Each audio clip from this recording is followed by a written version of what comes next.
Okay mga langga, magluluto tayo ng gulay, cabbage at saka potato. Subakan natin ang bibi back ribs. Ito mga langga, sibuyas muna. Ay, takot ako sa talsik. Natalsikan ako mga langga. Ay.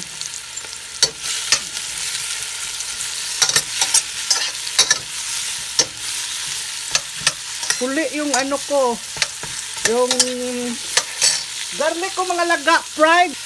Okay, lalagyan natin ng fried garlic mga langga, fried. Okay, ito bibi back ribs mga langga. Kaunti lang mantika ito langga kasi mayroon ng oil yung bibi back ribs.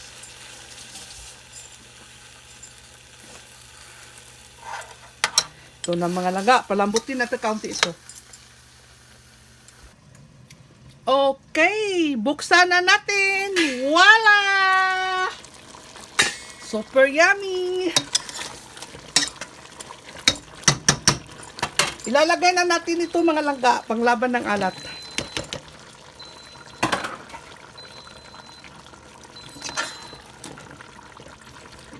Palambutin kaunti lang ito.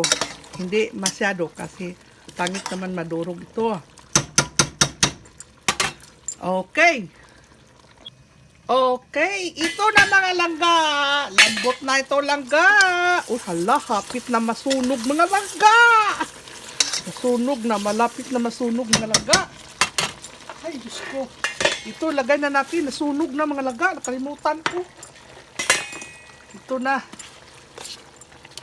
Sunog na.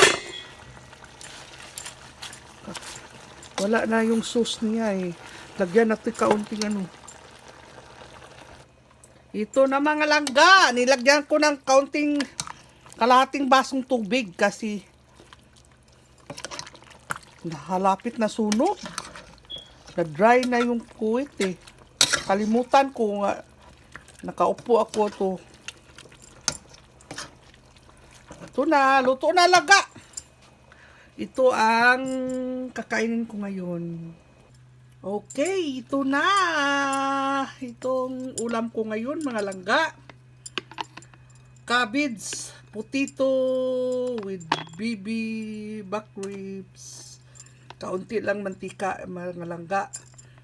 Ay. Super yummy langga.